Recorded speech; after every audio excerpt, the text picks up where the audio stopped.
Ram Ram मंडळींनो, September महिना म्हणजे iPhone launch होण्याचा महिना हे आपण आता जाणून आहोत. याचं कारण काय, तर ऍपल त्यांचे दरवर्षी सप्टेंबर महिन्यामध्ये नवनवीन फोन लॉन्च करतं. ह्यावेळेस त्यांनी या ठिकाणी आयफोन 17 लॉन्च केला आणि तो 17 लॉन्च केल्यानंतर ती घेण्यासाठी किती गर्दी होती.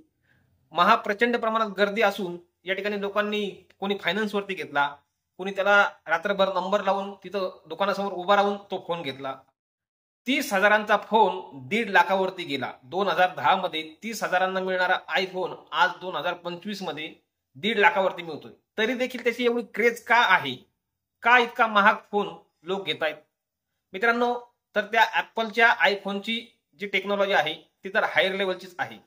परंतु प्रत्येक नवीन आलेला फोन आपल्याकडे असावा असं का वाटतं लोकांना? तर मित्रांनो, आयफोन त्या फोनमध्ये प्रत्येक वेळेस काही ना काही बदल करत असतो. म्हणून आज देखील त्याची क्रेज आहे आणि त्याची किंमत वाढली तरी लोक त्याला घेतात. अगदी त्याच पद्धतीने आपल्याला आपल्या आयुष्यामध्ये बदल करत करत करत पुढे जायचं आहे. जर आपण ते बदल केले नाही तर आपली क्रेजही वाढणार नाही, आपली किंमतही वाढणार नाही आणि आपल्याला कोणी किंमतही देणार नाही. त्यामुळे आपली किंमत वाढवायची असेल तर आपल्यामध्ये बदल करणं गरजेचं आहे. हे आपण ऍपलवाल्यांकडून शिकणं गरजेचं आहे. आपला बिझनेस असो किंवा आपलं आयुष्य असो, आपण मागे 10 वर्षापूर्वी जे करत होतो तेच आता करतोय तर आपल्याला त्यात फायदा होणार नाही, आपली किंमत वाढणार नाही.